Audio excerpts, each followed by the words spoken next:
Basic steps of ERP vendor selection process. इस module के अंदर हम डिफाइन करेंगे कि what are the basic steps required for selecting ERP vendor. अब आपकी कंपनी ने डिसाइड कर लिया कि उन्होंने ईआरपी सिस्टम अपनी कंपनी के अंदर डिप्लॉय करना है और इम्प्लीमेंट करना है, लेकिन उसके साथ साथ आपको मार्केट में जो ऑलरेडी ईआरपी वेंडर्स हैं उनको सेलेक्ट करके उनके साथ काम करके अपनी रिक्वायरमेंट्स उनको बता के फिर आपने अपनी कंपनी में ईआरपी इंप्लीमेंट करेंगे। तो आइए इस मॉड्यूल के अंदर हम देखते हैं कि वो क्या स्टेप्स हैं जब ईआरपी वेंडर सिलेक्शन आप कर रहे होंगे। ERP vendor selection require proper planning. अब याद रहे कि कोई भी चीज अगर प्रॉपर प्लानिंग नहीं होगी तो हो सकता है कि आप डिटेल्स को मिस कर देंगे, आप इंपॉर्टेंट पॉइंट्स को मिस कर देंगे। यूजर की रिक्वायरमेंट अगर फॉर एग्जांपल आपने नहीं ली इन द स्टार्ट, यूजर से फीडबैक नहीं लिया, उनकी रिक्वायरमेंट नहीं कलेक्ट की, उनके साथ मिलकर काम नहीं किया, तो पॉसिबिलिटी है कि जो भी ईआरपी आप सॉफ्टवेयर अपनी कंपनी के अंदर इंट्रोड्यूस करेंगे वो जब तक यूजर उसको यूज नहीं करेगा तो उसकी कोई वैल्यू एडिशन नहीं हो पाएगी टू द कंपनी।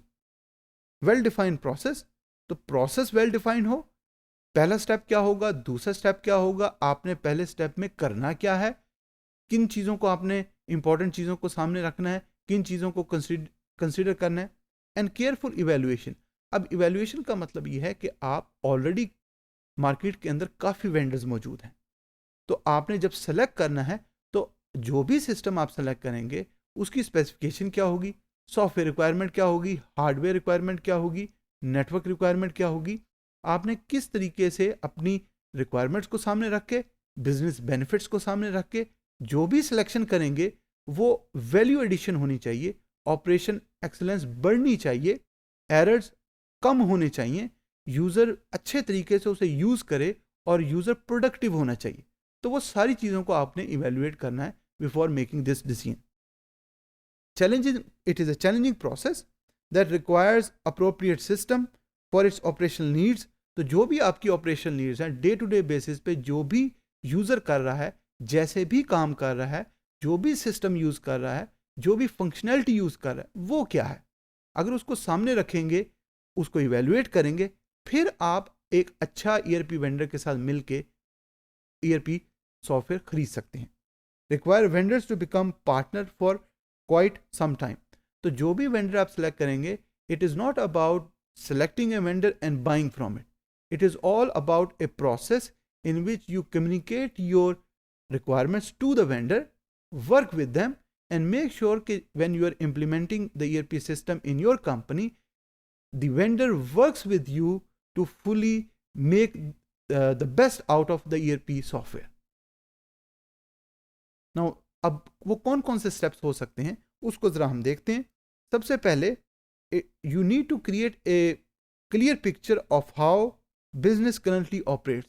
अगर आपको यही नहीं पता या फुली डॉक्यूमेंट नहीं है कि आपका बिजनेस ऑपरेट क्या करता है, कौन से कोर प्रोसेसेस हैं जिसको आपने इम्प्रूव करना है, यूजर्स किस तरीके से प्रोडक्टिव हो सकता है, कस्टमर किस तरीके से बेहतर सेटिस्फाई हो सकता है, ऑपरेशन किस तरीके से बेहतर एक्सीलेंस की तरफ जा सकता है, इन सारी चीज़ों को सामने रखने का मतलब है कि आपको एग्जैक्टली पता है कि आपका बिजनेस करता कैसे है, चलता कैसे है, ऑपरेट कैसे होता है।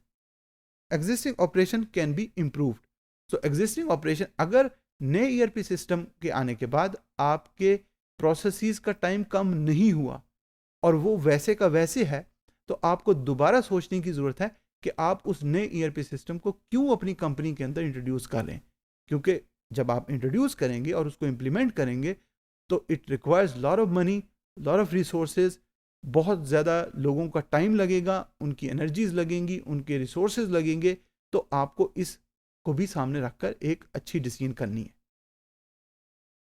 Such assessment must look at the industry organization belongs to and the functional areas that ERP application would support. तो आपने ये देखना है ऑलरेडी इंडस्ट्री में क्या प्रैक्टिसेस हैं, असेसमेंट जिस तरीके से आप कर रहे हैं वो क्या है, क्या उसी तरीके से ऑलरेडी इंडस्ट्री में काम होता है, जो भी बेस्ट प्रैक्टिसेस आप अडॉप्ट कर रहे हैं वो क्या है। तो इन सारी चीज़ों को आपने सामने रखकर आपने एक अच्छी डिसीजन करनी है। ऑर्गेनाइजेशन एग्जिस्टिंग हार्डवेयर, अगर आप नए ईआरपी सिस्टम को इंट्रोड्यूस करने के बाद अपने एग्जिस्टिंग लेगेसी सिस्टम के साथ इंटीग्रेशन करना चाहते हैं, उनकी क्या रिक्वायरमेंट है, हार्डवेयर की क्या रिक्वायरमेंट है, सॉफ्टवेयर की क्या रिक्वायरमेंट है, इंफ्रास्ट्रक्चर की क्या रिक्वायरमेंट है, रिसोर्सेज कौन कौन से चाहिए, कितने लोगों को आपने हायर करना है, उनका स्किल सेट क्या होगा, उनके पास किस किस्म का एक्सपीरियंस होना चाहिए, क्या वो सारे लोग सॉफ्टवेयर साइड के होने चाहिए या उनके पास सॉफ्टवेयर डेवलपमेंट की एक्सपर्टीज हो, या सारे लोग हार्डवेयर साइड के होने चाहिए या हार्डवेयर डेवलपमेंट या हार्डवेयर इंजीनियरिंग की उनके पास एक्सपर्टीज होनी चाहिए। तो सारे रिसोर्सेज, सारी स्किल सेट को आपने इवेलुएट करना है। Criteria for need assessment help organization narrow down the vendors. तो जब आप नीड असेसमेंट करेंगे, उसको क्रिटिकली इवेलुएट करेंगे, तब आपको बेहतर तरीके से पता लगेगा कि आपने कौन कौन से वेंडर सेलेक्ट करना है। तो bidding of vendors, short listed vendors are invited to submit bid for the project.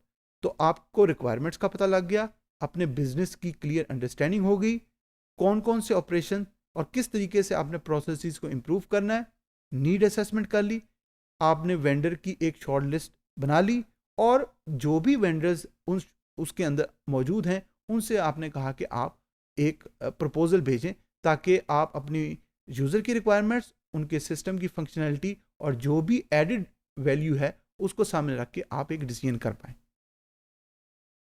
Software pilot testing, after bidding vendor are asked to install their application to make it available to potential user for testing.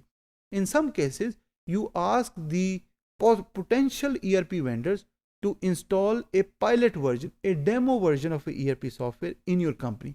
अब उस demo version का फ़ायदा क्या होगा? उस demo version का फ़ायदा ये होगा कि जिन जिन यूज़र ने उसको यूज़ करना है, वो एक ट्रायल रन के तौर पर उसको यूज़ करके आपको फीडबैक दे सकते हैं। जब वो फीडबैक देंगे तो आपको पता लग जाएगा कि उस ERP सॉफ्टवेयर की सक्सेस रेट क्या होगा। Assessment of other factors include which business function or modules supported by the software. हर कंपनी, हर ERP वेंडर जो ERP सिस्टम डेवलप करती हैं, वो डिफरेंट मॉड्यूल्स आपको सेल करती है। अब अगर आपको पता है कि आपने कौन सा ERP मॉड्यूल खरीदना है, तो आप उनके साथ मिलकर सेलेक्ट कर सकते हैं कि आपको किस चीज़ की ज़रूरत है और किस किस फंक्शंस और कौन कौन से प्रोसेसेस को आपने री इंजीनियर करके बेहतर तरीके से कस्टमर को सेटिस्फाई करना है। How long has the vendor company been in the business. अब आप ऐसी मिस्टेक ना कर दें कि एक ऐसा ERP वेंडर जो अभी मार्केट में न्यूली एंटर हुआ है, उसके पास एक्सपीरियंस नहीं है, उसके सिस्टम की फंक्शनैलिटी बहुत ज़्यादा नहीं है, तो आप गलती ना कर दें कि आप उसको सिलेक्ट कर दें। तो आपको देखने की ज़रूरत है वो कितने अरसे से इस बिजनेस के अंदर है और कितने कस्टमर उन्होंने सर्व कर चुके हैं। What experience vendors have in relevant industry. तो जो भी इंडस्ट्री के अंदर आप ऑपरेट कर रहे हैं, उस वेंडर का उस इंडस्ट्री में कितना एक्सपीरियंस है। How much financial viable they are, कितने वो फाइनेंशियली सस्टेनेबल हैं, कितने अरसे के लिए वो आपको सर्विसेज प्रोवाइड कर सकते हैं। अगर उनके पास रिसोर्सेज हैं, वो अच्छे तरीके से उनका सॉफ्टवेयर डेवलप होगा। अच्छे तरीके का मतलब है कि उसके अंदर सारे फीचर्स मौजूद होंगे जो एक पॉसिबल कस्टमर्स को चाहिए होते हैं। Do they provide training for the new user, क्या जब वो आपको सेल कर रहे हैं एक पैकेज, तो उसके अंदर training is part of that package. Are they developers of the product और रीसेलर्स, क्या वो वेंडर उन्होंने खुद वो डेवलप किया ERP सॉफ्टवेयर या वो किसी का सिस्टम आपको बेच रहे हैं। What type of licensing and upgrades policies they offer, तो किस किस्म की लाइसेंसिंग है, कितने लोगों को लाइसेंसिंग है, क्या उसकी प्राइस है, उसकी टर्म्स एंड कंडीशन क्या है, वो भी रिव्यू करने की ज़रूरत है। What is the total cost of software ownership, तो जब आप from initiation to actual implementation and usage, एक कॉस्ट ऑफ ओनरशिप आपको वो क्या पड़ेगी। Do they provide legacy system support and integration, जो ऑलरेडी कंपनी में लेगेसी सिस्टम चल रहे हैं, क्या उनका ERP सॉफ्टवेयर उन लेगेसी सिस्टम के साथ इंटीग्रेशन अलाउ करता है, क्या वो फीचर्स मौजूद हैं या आपको एक एक्स्ट्रा पैसे पे करने पड़ेंगे। Do they provide customer service and help desk, अगर कोई भी इशू आता है तो क्या उनके पास एक कस्टमर सर्विस की फैसिलिटी मौजूद है कि आफ्टर बाइंग जो भी इशू आ रहा है आप उनको कॉल करके पूछ सकते हैं। Do they allow third party software integration? अगर आप डिफरेंट सॉफ्टवेयर वेंडर्स के साथ काम कर रहे हैं तो क्या उनका ईआरपी सॉफ्टवेयर उस डिफरेंट वेंडर्स के साथ इंटीग्रेशन अलाउ करता है? अगर करता है, किस लेवल की इंटीग्रेशन अलाउड है? What plans do they have for the future of the product? जब आपने खरीदा और आफ्टर बाइंग दैट सॉफ्टवेयर, अगले 10 साल में क्या क्या नई चीज़ें हैं जो उस सॉफ्टवेयर में वो अपडेट करेंगे? अगर करेंगे तो क्या वो सारी अपग्रेड्स आपको फ्री में मिलेंगी या आपको प्राइस पे करनी पड़ेगी? Is the solution scalable? अगर आप कंपनी के अंदर in the future different systems को स्केलेबल एक बड़े लेवल पे लेके जाना चाहते हैं, डिफरेंट थर्ड पार्टी के साथ या थर्ड पार्टी सॉफ्टवेयर के साथ इंटीग्रेट करना चाहते हैं, तो क्या उनका ईआरपी सिस्टम ये अलाउ करता है? What sets them apart from other vendors? तो क्या डिफरेंस है फ्रॉम देम डिपेंडिंग अपॉन जो वो फैसिलिटी प्रोवाइड करते हैं, पैकेज प्रोवाइड करते हैं, लाइसेंसिंग प्रोवाइड करते हैं, प्राइस के ऊपर कस्टमर सर्विस प्रोवाइड करते हैं कि नहीं करते?